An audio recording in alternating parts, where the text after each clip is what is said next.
అపోస్తలుడైన పౌలు కొరింథీయులకు రాసినటువంటి మొదటి పత్రిక 11వ అధ్యాయాన్ని మనం చూస్తాం. From verse 23 to 30, let us read alternatively. 23వ వచనం మొదలుకొని 30వ వచనం వరకు మార్చి చదువుకుంటాం. 1 Corinthians chapter 11 from 23 through 30, let us read alternatively.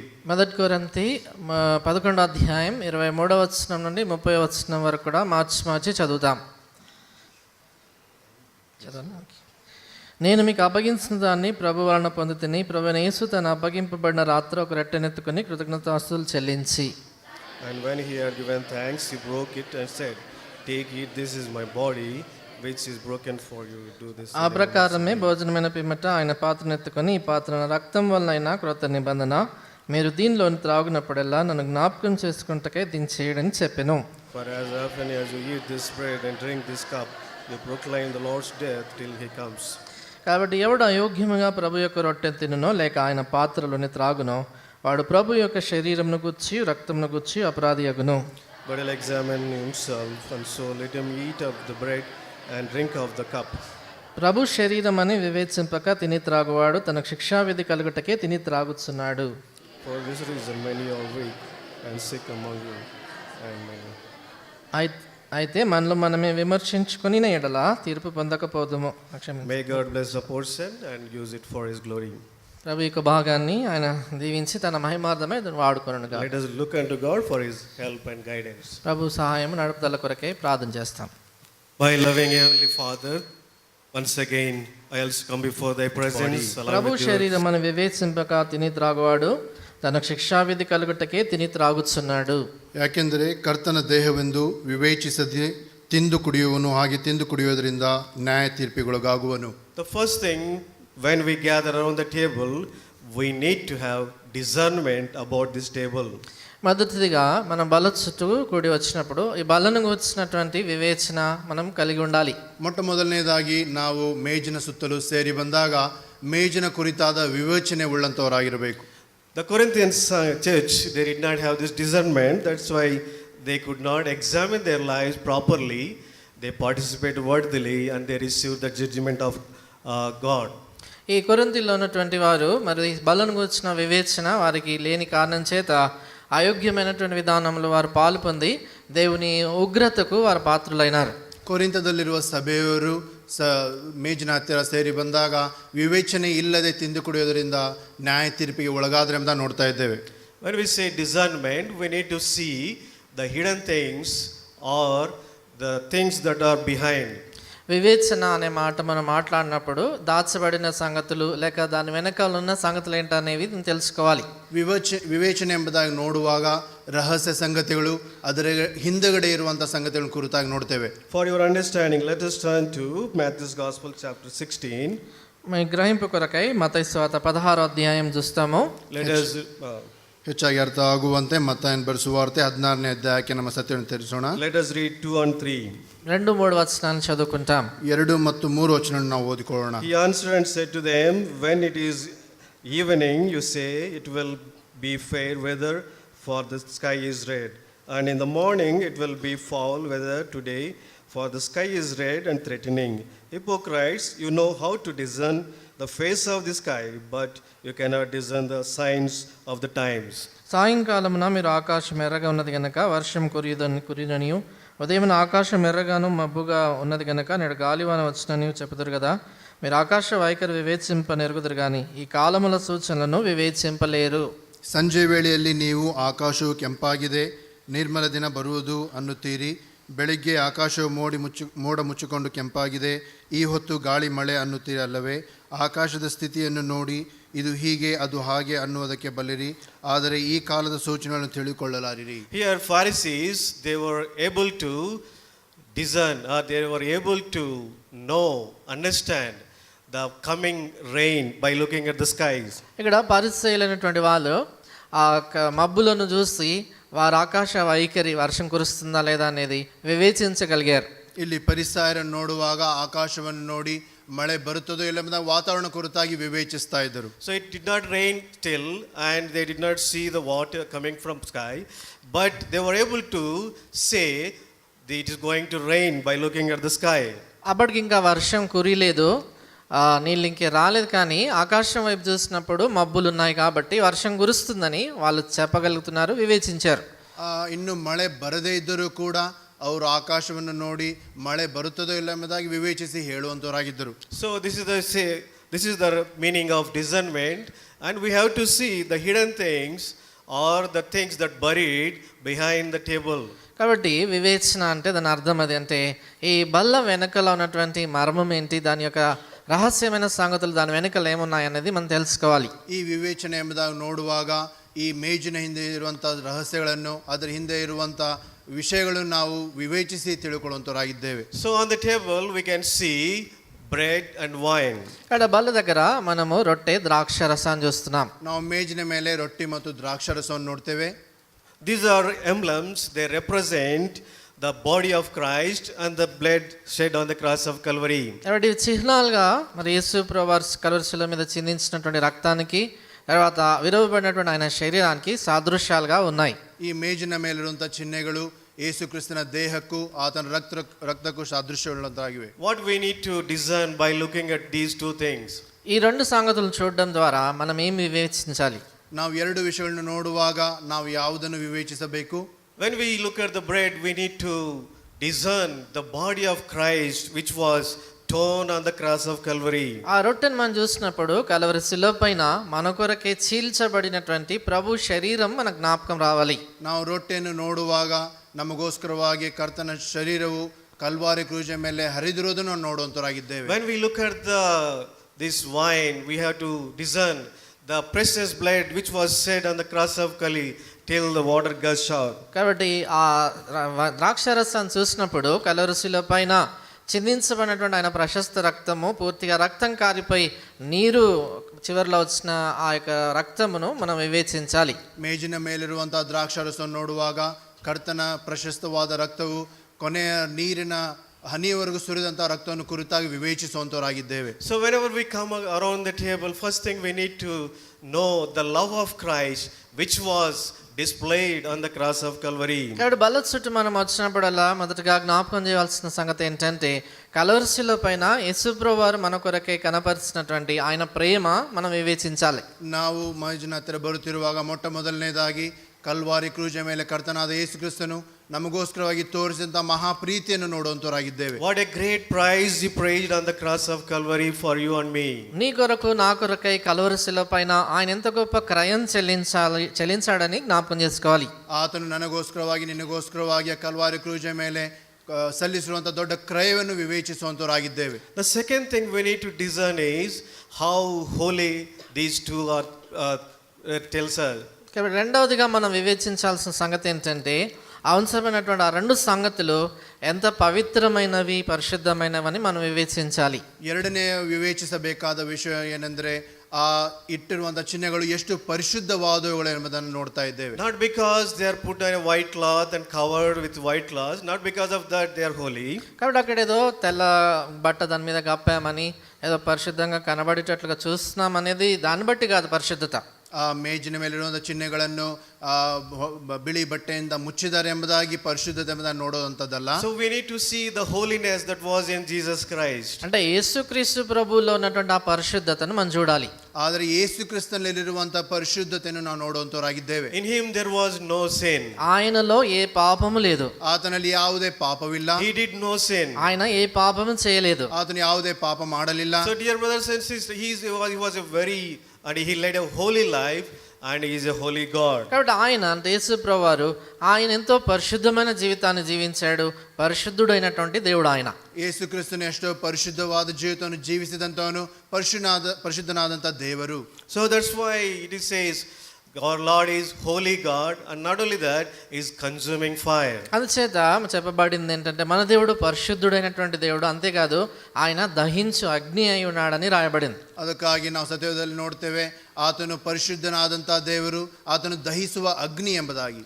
When the presence of God came onto the Mount Sinai, the people around that they could not stand there. ఎప్పుడైతే దేవుని సన్నిధి సినాయి పర్వతం మీద దిగొచ్చిందో ఆ కొండ చుట్టూ ఉన్నటువంటి ప్రజలు ఆ భీకరమైనటువంటి దృశ్యాన్ని చూసి వారు తట్టుకోలేకపోయినారు, లేక దాన్ని సహించలేకపోయినారు.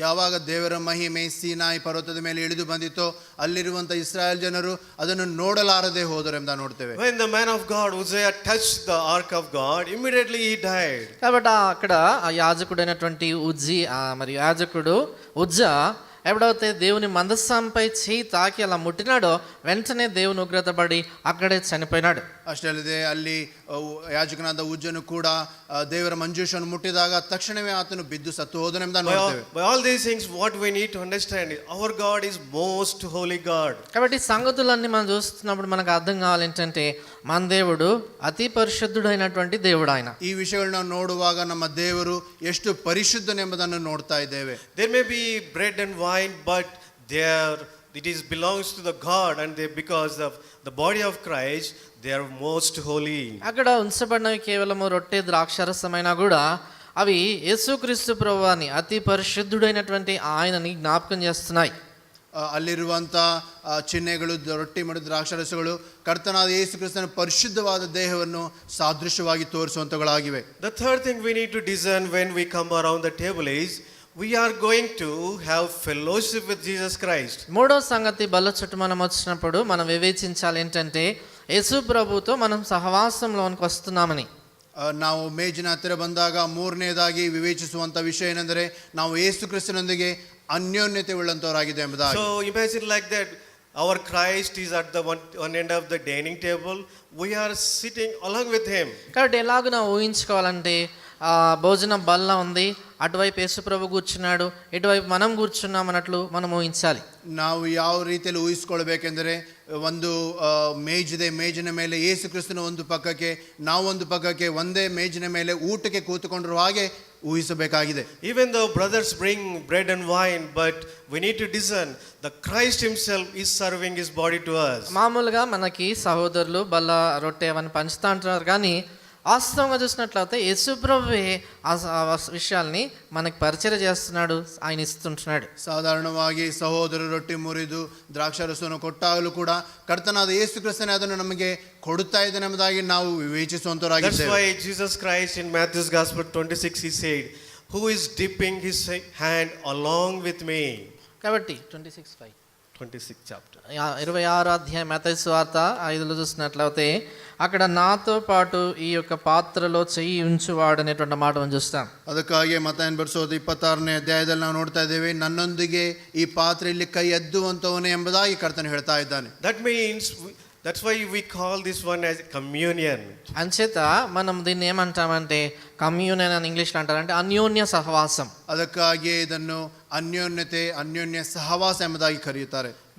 Judas Iscariot, he put his hand along with Christ, his right hand along with Christ, but he has put his left hand in the hands of Satan or in the hands of Pharisees. గమనించండి, యూదా ఇస్కరియోతు ఆయన ఒకవైపు తన కుడి చేయిని యేసుక్రీస్తు ప్రభువారితో పాటు ఆ పాత్రలో అంటే ముక్క తీసుకున్నాడు ముంచి, అయితే తన యొక్క మరొక చేయి సాతానుతో అంటే ఆ పరిసయ్యులతో కలిపేశాడు. ಇಸ್ಕರಿಯೋತ್ ಯೂದನನ್ನು ನೋಡುವಾಗ ಆತನು ಬಲಗೈಯಿಂದ ಮೇಜಿನಲ್ಲಿ ಕೈ ಹಾಕ್ತಾ ಇದ್ದಾನೆ, ಎಡಗೈಯಿಂದ ಆತನು ಪರಿಸಾಯರೊಂದಿಗೆ ಸೈತಾನನೊಂದಿಗೆ ಆತನು ರಾಜಿ ಮಾಡಿದಂತವನಾಗಿದ್ದಾನೆ. So he was disloyal to God, Jesus Christ. He was unfaithful and he was like a hypocrite. అంచేత యూదా ఇస్కరియోతు ఆయన అపనమ్మకస్తుడిగా ఆయన ఏమాత్రము కూడా ఆయన నమ్మకం కాపాడుకోలేకపోయినాడు. ಅದಕ್ಕಾಗಿ ಇಸ್ಕರಿಯೋತ್ ಯೂದನು ಅಪನಂಬಿಕಸ್ಥನಾಗಿ ಇರುವುದನ್ನು ನಾವು ನೋಡ್ತಾ ಇದ್ದೇವೆ. So many believers are like this today.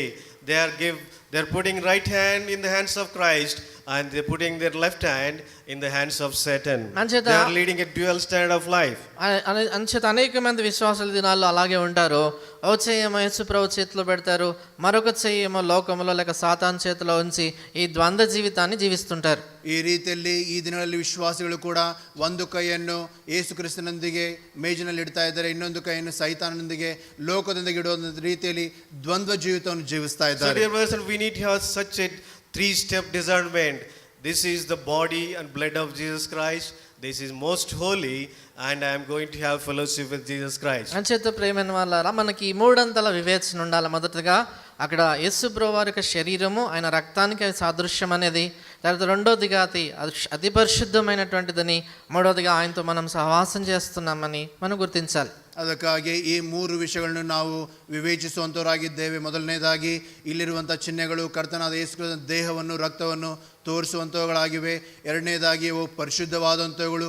ಮೂರನೇದಾಗಿ ನಾವು ಕರ್ತನೊಂದಿಗೆ ಅನ್ಯೋನ್ಯತೆ ಸಹವಾಸವನ್ನು ಹೊಂದುವಂಥವರಾಗಿದ್ದೇವೆ Many ಎಂಬುದಾಗಿ. people lack of this discernment. They made this one as a ritual.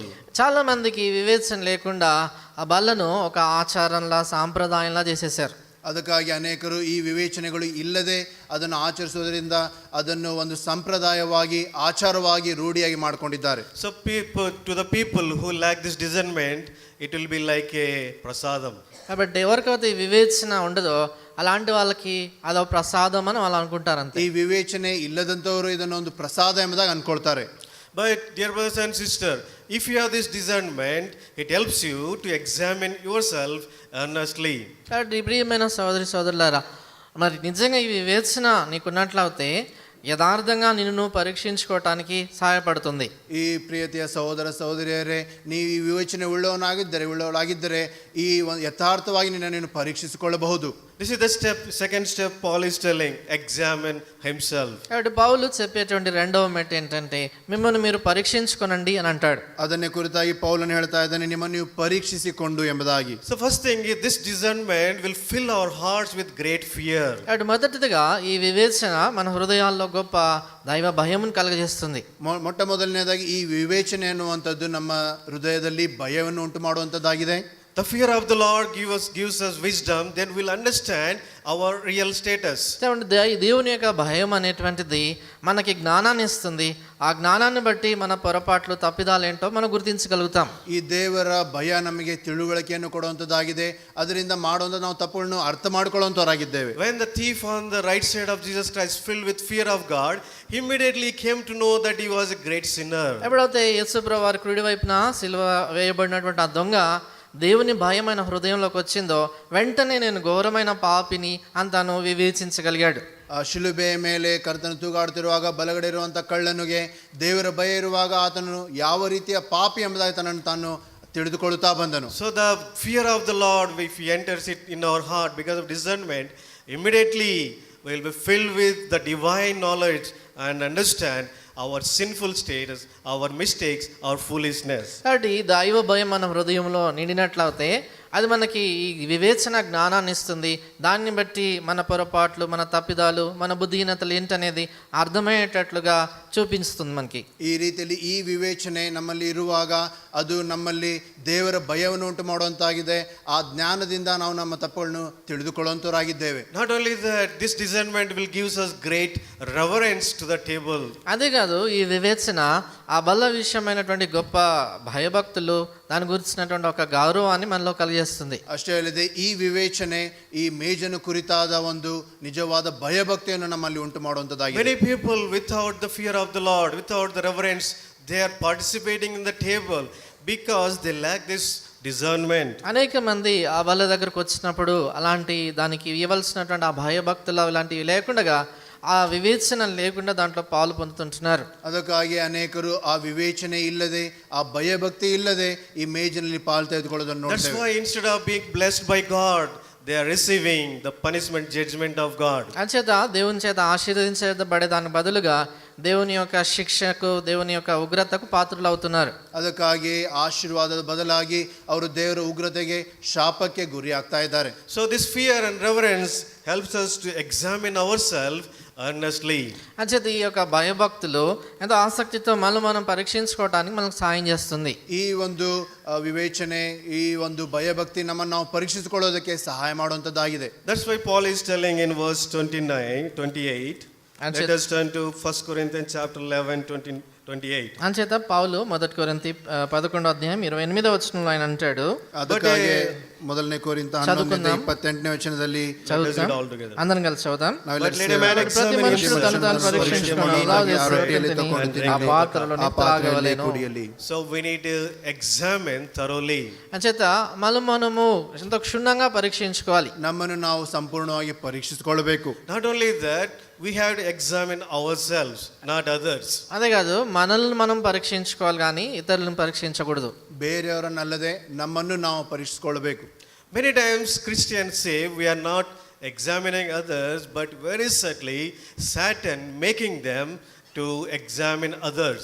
చాలాసార్లు విశ్వాసులు నేను వేరే ఇతరులను ఎవరిని విమర్శించట్లేదని అంటారు, కానీ సాతాను ఎంతో కుయుక్తితో ఇతరులపై దృష్టి పెట్టి వేరే వాళ్ళని పరీక్షించేటట్లు వాళ్ళని మోసపరుస్తాడు. ಅನೇಕ ಸಾರಿ ವಿಶ್ವಾಸಿಗಳು ನಾವು ಬೇರೆಯವರನ್ನು ಕುರಿತಾಗಿ ಪರೀಕ್ಷಿಸ್ತಾ ಇಲ್ಲ ಎಂಬುದಾಗಿ ಹೇಳಿದರೂ ಕೂಡ ಸೈತಾನನು ಬೇರೆಯವರನ್ನು ಕುರಿತಾಗಿ ವಿಮರ್ಶಿಸುವಂತೆ ಮಾಡುವಂತವನಾಗಿದ್ದಾನೆ. This morning I want to bring to your notice the four things, the sad thing, negative things happens if you look at others. కాబట్టి ఉదయకాలన ఇతరులను పై దృష్టి పెడితే, ఇతరులను చూస్తే జరిగే 4 ప్రతికూలమైన లేక వ్యతిరేకమైన సంగతులు ఏంటో చూస్తాం. ನಾನು ಈ ದಿನ ಬೆಳಗ್ಗೆ 4 ವಿಷಯಗಳನ್ನು ನಾವು ಬೇರೆಯವರನ್ನು ನೋಡುವಾಗ ಆಗುವಂಥ ವಿಷಯಗಳ ಕುರಿತಾಗಿ Finally these things make you to participate unworthily in the table. చివరికి ఈ సంగతులు ఏం చేస్తాయంటే బలలో అయోగ్యంగా నువ్వు పాలు పొందేటట్లు నిన్ను దారితీస్తాయి. ಕೊನೆಯಲ್ಲಿ ಈ ವಿಷಯಗಳು ನಾವು ಮೇಜಿನಲ್ಲಿ ಅಯೋಗ್ಯವಾಗಿ ಪಾಲು ತೆಗೆದುಕೊಳ್ಳುವಂತೆ ಮಾಡುವಂತವಾಗಿವೆ. We can very clearly understand from the parable in Luke's Gospel chapter 18 from verse 9 to 14. లూకాసు వార్త 18వ అధ్యాయము 9 నుండి 14 వచనాల్లో ఉన్నటువంటి ఆ ఉపమానం ద్వారా మనకింత స్పష్టంగా అర్థమవుతుంది. The Pharisee ಲೂಕನ ಬರೆಸುವಾರ್ತೆ 18ನೇ ಅಧ್ಯಾಯ 9ನೇ ವಚನದಿಂದ 14 ವಚನದಲ್ಲಿ ಎಷ್ಟೋ ಸ್ಪಷ್ಟವಾಗಿ ಈ ವಿಷಯಗಳು ಅರ್ಥವಾಗುವಂತಗಳಾಗಿವೆ. Two people came to the temple, one is Pharisee, another is the publican or tax collector. అక్కడ మనం గమనించినట్లయితే ఇద్దరు దేవాలయానికి వచ్చారు, ఒకడు పరిసయ్యుడు మరొకడు సుంకరి. ನಾವು ಅಲ್ಲಿ ನೋಡ್ತಾ ಇದ್ದೇವೆ, ಇಬ್ಬರು ದೇವಾಲಯಕ್ಕೆ ಬಂದಿದ್ದಾರೆ, ಒಬ್ಬನು ಪರಿಸಾಯನು ಇನ್ನೊಬ್ಬನು ಸುಂಕದವನು. Pharisee, instead of looking at God, instead of examining himself in the light of the living God, he started looking at tax collector or publican. ఈ పరిసయ్యుడు దేవుణ్ణి చూసే దాని బదులుగా, ఆ దైవ వెలుగులో తను తాను పరీక్షించుకునే దాని బదులుగా ఆ ఎదుట ఉన్నటువంటి ఆ సుంకని చూస్తున్నాడు, ఆయనను పరీక్షిస్తున్నాడు. ಈ ಪರಿಸಾಯನು ತನ್ನನ್ನು ತಾನು ದೇವರ ಒಂದು ಭಯದಲ್ಲಿ ಪರೀಕ್ಷಿಸಿಕೊಳ್ಳೋ ಬದಲಾಗಿ ಅಲ್ಲಿರುವಂತಹ ಸುಂಕದವನನ್ನು ಆತನು ಪರೀಕ್ಷಿಸಿಕೊಳ್ತಾ ಇದ್ದಾನೆ. The first consequence happened was he looked for himself as a righteous being. దానివల్ల జరిగినటువంటి పర్యవసనం ఏంటంటే, మొట్టమొదటిది తన దృష్టికి తానే నీతిమంతుడని అనుకుంటున్నాడు. ಈ ರೀತಿಯ ಮಾಡುವ ಮೂಲಕವಾಗಿ ಆತನು ಮೊಟ್ಟಮೊದಲನೇದಾಗಿ ತನ್ನನ್ನು ತಾನು ನೀತಿವಂತನೆಂಬುದಾಗಿ ಎಣಿಸ್ಕೊಳ್ತಾ ಇದ್ದಾನೆ. So he is telling to God, I am righteous, not like this sinner. అంచేత దేవునితోనే చెప్తున్నాడు, నేను నీతిమంతుణ్ణి, ఈ పాపి లాంటి వాడిని నేను కాదు అని అంటాడు. ಅದಕ್ಕಾಗಿ ಆತನು ಪ್ರಾರ್ಥಿಸುವಾಗ ತನ್ನಲ್ಲಿ ತಾನು ಹೇಳ್ಕೊಳ್ತಾ ಇದ್ದಾನೆ, ನಾನು ನೀತಿವಂತನು, ಈ ಪಾಪಿಯ ರೀತಿಯಲ್ಲಿ ಅಲ್ಲ ಎಂಬುದಾಗಿ. So dear brothers and sisters, if you try to examine others, if you start looking at others, what the thing happened is you look to yourself as a righteous being. ప్రియమైన వారలారా, ఎప్పుడైతే నువ్వు ఇతరులను గమనిస్తావో అప్పుడు ఏం జరుగుతుందంటే నీకు నీవే నీతిమంతుడిలా కనబడతావు, నీ లోపల స్వనీతి వచ్చేస్తుంది. ಪ್ರಿಯರಾದಂಥವರೇ, ನಾವು ಇನ್ನೊಬ್ಬರನ್ನು ಪರೀಕ್ಷಿಸುವಾಗ ಮೊಟ್ಟಮೊದಲನೇದಾಗಿ ನಾವು ಏನು ಮಾಡ್ತೇವೆ ಅಂದರೆ ನಮ್ಮನ್ನು ನಾವು ನೀತಿ ಎಂಬುದಾಗಿ ಎಣಿಸ್ಕೊಳ್ಳೋದಕ್ಕೆ ಪ್ರಾರಂಭಿಸ್ತೇವೆ. You look to yourself as a good person. నీకు నీవే ఎలాగనిపిస్తుంది అంటే నువ్వు చాలా మంచివాడవు అన్నట్లు నీకే అనిపిస్తుంది. అట్లా ನಮ್ಮನ್ನು ನಾವು ಒಳ್ಳೆಯವರೆಂಬುದಾಗಿ ಅನಿಸ್ಕೊಳ್ಳೋದಕ್ಕೆ ಪ್ರಾರಂಭಿಸ್ತೇವೆ. The second thing happens is, the second step is our hearts will be filled with pride. దానివల్ల జరిగేటువంటి రెండవ పర్యవసనం ఏంటంటే మన హృదయాలు అహంకారంతో లేక గర్వంతో నింపబడతాయి. ಎರಡನೇ ವಿಷಯದಲ್ಲಿ ನೋಡುವಾಗ ನಮ್ಮ ಹೃದಯವು ಅಹಂಕಾರದಿಂದ ಗರ್ವದಿಂದ ತುಂಬುವಂಥದ್ದಾಗಿದೆ. Christ clearly said, the tax collector, he humbled himself, that's why he was exalted. The Pharisee, he did not humble himself, that's why he did not receive the grace of God. ఆ ఉపమానాన్ని గురించి యేసుప్రభువు వారు ఎంతో స్పష్టంగా చెప్తాడు. ఈ పరిసయ్యుడు తను తాను హెచ్చించుకున్నాడు కాబట్టి ఆయన నీతిమంతుడిగా తీర్చబడలేదు, కానీ ఈ సుంకరి తను తాను తగ్గించుకున్నందుకు దేవుడు అతన్ని నీతిమంతుడిగా ఎంచాడని చెప్తాడు. ಎಷ್ಟೋ ಸ್ಪಷ್ಟವಾಗಿ ಕರ್ತನಾದ ಯೇಸು ಕ್ರಿಸ್ತನ ಸಾಮ್ಯದಲ್ಲಿ ಹೇಳ್ತಾ ಇದ್ದಾನೆ, ಅಲ್ಲಿರುವಂಥ ಪರಿಸಾಯನು ತನ್ನನ್ನು ತಾನು ಹೆಚ್ಚಿಸಿಕೊಳ್ಳುವ ಮೂಲಕವಾಗಿ ಆತನು ತಾನು ಯಾವುದೇ ದೇವರ ಆಶೀರ್ವಾದ ಹೊಂದದೆ ಹೋದನೆ ಎಂಬುದನ್ನು ನೋಡ್ತೇವೆ. Because of this pride, Pharisee did not cry to the Lord. In his prayer, it is never mentioned, Lord, help me, have mercy on me. But in the prayer of tax collector, if you see, he is crying to the Lord, Lord, have mercy on me.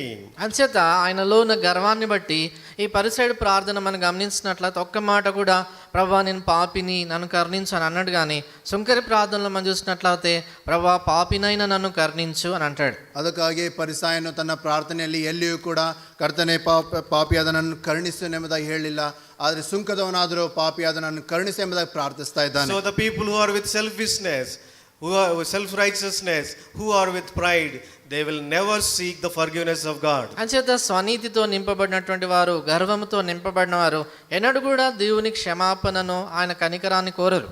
ಅದಕ್ಕಾಗಿ ಸ್ವನೀತಿಯಿಂದ ಗರ್ವದಿಂದ ತುಂಬಿದಂಥವರು ಕರ್ತನಾದ ಯೇಸು ಕ್ರಿಸ್ತನ ಕ್ಷಮಾಪಣೆಯನ್ನು ಕೋರುವಂಥವರಲ್ಲ. Then the third negative thing happens is you will miss the beams that are in your eyes, but you will detect the speck in others' eyes. దానివల్ల జరిగేటువంటి మూడవ పర్యవసనం ఏంటంటే, నీ సొంత కంటిలో ఉన్నటువంటి దూలాన్ని నువ్వు చూడకుండా ఎదుటివాని కన్నులో ఉన్నటువంటి నలుసును చూసేటట్లుగా అయిపోతుంది. ಅದಕ್ಕಾಗಿ ಮೂರನೇದಾಗಿ ನೋಡುವಾಗ ನೀನು ನಿನ್ನ ಕಣ್ಣಲ್ಲಿರುವಂಥ ತೊಲೆಯನ್ನು ನೋಡದೆ ಬೇರೆಯವರ ಕಣ್ಣಲ್ಲಿರುವಂಥ ರವೆಯನ್ನು ನೋಡುವಂಥವರಾಗಿರ್ತೇವೆ. So dear brothers and sisters, you will miss all the dirty things that are in you. అంచేత ప్రియమైన వాళ్ళారా, నీలో ఏవైతే అపవిత్రమైన సంగతులు ఉన్నాయో అట్లే ఉండిపోతాయి. ಈ ರೀತಿಯಲ್ಲಿ ನಿನ್ನಲ್ಲಿರುವಂಥ ಅಪವಿತ್ರ ಸಂಗತಿಗಳು ನಿನಗೆ ಕಾಣಿಸದೆ ಅದೇ ರೀತಿಯಲ್ಲಿ ಇರುವಂತವುಗಳಾಗಿವೆ. So only you can see the specks and you can think I am good. కాబట్టి ఆ నలుసు ఇతరుల కళ్ళలో చూసి నేను బాగానే ఉన్నాను, నేను మంచివాను అని అనుకుంటుంటారు. ಈ ರೀತಿಯಲ್ಲಿ ಇರುವ ತೊಲೆಯನ್ನು ನೋಡಿಕೊಂಡು ಬೇರೆಯವರ ಕಣ್ಣಲ್ಲಿ ರವೆಯನ್ನು ನೋಡಿ ನಾನು ಚೆನ್ನಾಗಿದ್ದೇನೆ ಎಂಬುದಾಗಿ ಹೇಳುವಂತರಾಗಿರ್ತೇವೆ. So that's why there is every chance to participate unworthily in the table. అంచేత అలాగున్నప్పుడు ఆ బలలో అయోగ్యంగా పాలు పొందేటువంటి వీలుంది. ಆ ರೀತಿಯಲ್ಲಿ ಮಾಡೋದ್ರ ಮೂಲಕವಾಗಿ ಮೇಜಿನಲ್ಲಿ ಅಯೋಗ್ಯವಾಗಿ ಪಾಲ್ಗೊಳ್ಳುವ ಅವಕಾಶವಿದೆ. So Luke's Gospel chapter 6:41-42, never miss the beams or blocks that are in your eye. కాబట్టి లూకాసు వార్త 6:41-42 వచనాలు చూసినట్లయితే, ఎప్పుడు కూడా నీ కంటిలో ఉన్న దూలాన్ని నువ్వు ఎప్పుడు కూడా దాన్ని విడిచిపెట్టొద్దు, అంటే చూడకుండా వెళ్ళిపోద్దు. ಅದಕ್ಕಾಗಿ ಲೂಕನ ಬರೆಸುವಾರ್ತೆ 6:41 ನೋಡ್ತಾ ಇದ್ದೇವೆ, ನಿನ್ನ ಕಣ್ಣಲ್ಲಿರುವ ತೊಲೆಯನ್ನು ಯೋಚಿಸದೆ ನಿನ್ನ ಸಹೋದರನ ಕಣ್ಣಿನಲ್ಲಿ ರವೆಯನ್ನು ಯೋಚಿಸುವುದೇಕೆ. The fourth thing happens is you will become like them, you will not be a imitator of Christ. కాబట్టి నాలుగో సంగతి ఏం జరుగుతుందంటే, నీవు అలాగన వారి వాళ్ళే అంటే అలాంటి వాళ్ళ వల్ల అయిపోతావు, కానీ యేసు ప్రభుని అనుకరించి ఆయన రూపంలోనికి వచ్చేవాడుగా కావు. ನಾಲ್ಕನೇದಾಗಿ ನೋಡುವಾಗ ನೀನು ಅವರಂತೆ ಆಗಿ ಹೋಗುತ್ತೆ ಹೊರತಾಗಿ ಯೇಸು ಕ್ರಿಸ್ತನನ್ನು ಹಿಂಬಾಲಿಸುವನಾಗಿ ಕಾಣಿಸೋದಿಲ್ಲ. One great scientist said like that, if you observe constantly a monkey for 3 months, you will act like a monkey. ఒక గొప్ప శాస్త్రజ్ఞుడు ఏం చెప్పాడంటే, ఒక కోతిని జాగ్రత్తగా ఒక నెల పాటు నువ్వు అట్లే చూస్తా ఉంటే నెల తర్వాత నువ్వు కోతి అయిపోతావంట. ಈ ರೀತಿಯಲ್ಲಿ ಒಬ್ಬ ವಿಜ್ಞಾನಿಗಳು ಹೇಳ್ತಾರೆ, ಒಂದು ಕೋತಿಯನ್ನು 3 ತಿಂಗಳವರೆಗೆ ಅದನ್ನು ಸರಿಯಾಗಿ ಅಬ್ಸರ್ವ್ ಮಾಡ್ತಾ ಇದ್ರೆ ನೀನು ಕೂಡ ಅದೇ ರೀತಿಯಲ್ಲಿ ಆಗಿ ಹೋಗ್ತೀಯ ಎಂಬುದಾಗಿ. So if you look at the sinners, and if you always check their comment on their sins and mistakes, if you bring all those things already will enter into your hearts and you will become like them. కాబట్టి వేరే పాపులు వారు చేసే పాపాలను చూసి అక్కడ చెడ్డ వార్త, ఆ వార్తలు, ఈ ముచ్చట్లే చెప్పుకుంటే నువ్వు ఏం మాట్లాడుతున్నావో, ఏవి చూస్తున్నావో అవి నీ లోపలికి వచ్చి నువ్వు అట్లా అవుతావు ఒకరోజు. ಈ ರೀತಿಯಲ್ಲಿ ನಾವು ಬೇರೆಯವರನ್ನು ಕುರಿತಾಗಿ ಅವರ ಪಾಪಗಳನ್ನು ಕುರಿತಾಗಿ ಅವರ ಕೃತ್ಯಗಳನ್ನು ಕುರಿತಾಗಿ ನಾವು ನೋಡ್ತಾ ಇರುವಾಗ ಅವು ನಮ್ಮಲ್ಲಿ ಕೂಡ ಪ್ರವೇಶಿಸುವಂಥವುಗಳಾಗಿವೆ. So dear brothers and sisters, if you have false righteousness, if you are pride, if you miss the beams that you are in your eye, and if you imitate others, you will not worthy to take part in the table. అంచేత ప్రియమైన సోదరి సోదరులారా, నీలో స్వనీతి ఉన్నట్లయితే, నీలో గర్వం ఉన్నట్లయితే, నీ కంటిలో ఉన్నటువంటి దూలం చూడక ఎదుటివాని కన్నులో నలుసు చూస్తున్నట్లయితే, నాలుగవదిగా అలాంటి వారిని వలె నువ్వు అయిపోతావు. ఆయన ప్రభుని అనుకరించకుండా ఉంటే బలలో ಯೋಗ್ಯಂగా ಪಾಲು పొందుతావు, ಯೋಗ್ಯಂగా ಪಾಲು పొందలేవు. ಅದಕ್ಕಾಗಿ ಪ್ರೀತಿಯ ಸಹೋದರ ಸಹೋದರಿಯರೇ, ಈ ರೀತಿಯಲ್ಲಿ ನಾವು ನಮ್ಮ ಸ್ವನೀತಿಯನ್ನು ಅನುಸರಿಸುವುದಾದರೆ, ಅಷ್ಟೇ ಅಲ್ಲದೆ ನಾವು ಬೇರೆಯವರ ಕಣ್ಣಲ್ಲಿರುವಂಥ ರವೆಯನ್ನು ನೋಡುವಂಥವರಾದರೆ, ನಾವು ಅಷ್ಟೇ ಅಲ್ಲದೆ ಹಿಂಬಾಲಿಸೋದಾದರೆ ನಾವು ಅದರಲ್ಲಿ ಸರಿಯಾಗಿ ಪಾಲು ತೆಗೆದುಕೊಳ್ಳದೆ ಹೋಗುವಂಥವರಾಗಿದ್ದೇವೆ. So dear brothers and sisters, always let us look into our hearts. అంచేత ప్రియమైన సోదరి సోదరులారా, ఎప్పుడు మన సొంత హృదయాలను మనం చూసుకొని పరీక్షించుకోవాలి. ಅದಕ್ಕಾಗಿ ಪ್ರೀತಿಯ ಸಹೋದರ ಸಹೋದರಿಯರೇ, ನಾವು ಯಾವಾಗಲೂ ನಮ್ಮ ಹೃದಯಗಳಲ್ಲಿ ಪರೀಕ್ಷಿಸಿಕೊಳ್ಳುವಂಥವರಾಗಿರಬೇಕು. Some people say we never comment on other mistakes, we don't look at them, but the subtly Satan is doing, you always compare with other believer. కొంతమంది ఏం చెప్తారంటే, నేను వేరే వాళ్ళ తప్పులేం చూడట్లేదండి, వాళ్ళని ఏం విమర్శించట్లేదు అంటారు, కానీ సాతానుడు ఎంతో తెలివిగా వాళ్ళని లాగుతాడు కుయుక్తితో. ఎట్లా ఏం చేస్తాడంటే వేరే వాళ్ళతో పోల్చుకునేటట్లు చేస్తాడు. ಅನೇಕರು ಅನೇಕ ಸಾರಿ ಹೇಳ್ತಾರೆ, ನಾವು ಬೇರೆಯವ್ರನ್ನ ಕುರಿತಾಗಿ ಮಾತಾಡೋದಿಲ್ಲ, ಅವ್ರನ್ನ ಕುರಿತಾಗಿ ನೇರಾರೋಪಣೆ ಮಾಡೋದಿಲ್ಲ. ಆದರೆ ಸೈತಾನನು ಎಷ್ಟೋ ಒಂದು ನಿಧಾನವಾದ ರೀತಿಯಲ್ಲಿ ಅವರೊಂದಿಗೆ ನಮ್ಮನ್ನು ಹೋಲಿಸಿಕೊಳ್ಳುವ ಹಾಗೆ ಮಾಡ್ತಾ ಇರ್ತಾನೆ. So we should never compare with others. Instead of that, better to compare with Jesus Christ and with his holiness. అంచేత ఎప్పుడు ఇతరులను చూసి వాళ్ళతో నేను పోల్చుకోకూడదు నన్ను, కానీ ఎప్పుడు యేసుప్రభువు వారి యొక్క పరిశుద్ధ స్థాయిని చూసి ఆయనలా నేను ఉన్నానా అది పోల్చుకోవాలి. ಅದಕ್ಕಾಗಿ ನಾವು ಬೇರೆಯವರೊಂದಿಗೆ ನಮ್ಮನ್ನು ನಾವು ಹೋಲಿಸಿಕೊಳ್ಳದೆ ಕರ್ತನಾದ ಯೇಸು ಕ್ರಿಸ್ತನೊಂದಿಗೆ ಆತನ ಪರಿಶುದ್ಧತೆಗೆ ನಮ್ಮನ್ನು ನಾವು ಹೋಲಿಸಿಕೊಳ್ಳುವಂತವರಾಗಿ. So let us have this discernment and let us look into our hearts. అంచేత ఈ వివేచన కలిగినటువంటి వాళ్ళమై మన హృదయాలను మనం చూసుకుందాం. ಅದಕ್ಕಾಗಿ ಈ ಒಂದು ವಿವೇಚನೆ ಉಳ್ಳಂತವರಾಗಿ ನಮ್ಮ ಹೃದಯಗಳನ್ನು ನಾವು ಪರೀಕ್ಷಿಸಿಕೊಳ್ಳೋಣ. And according to Psalms 139:23 and 24, we need to have the attitude of David. 139వ కీర్తన 23-24 వచనాల ప్రకారము దావీదు ఎలాగా ఆయన వైఖరి ఉందో అట్లాంటి వైఖరి మనం కలిగి ఉండాలి. 139ನೇ ಕೀರ್ತನೆ 23-24ನೇ ವಚನದಲ್ಲಿ ದಾವೀದನ ಹೊಂದಿರುವಂತಹ ಸ್ವಭಾವವನ್ನು ನಾವು ಹೊಂದಿರುವಂತವರಾಗಿರಬೇಕು. David says, he humbled himself and says to God, Lord, look into my heart, examine my heart.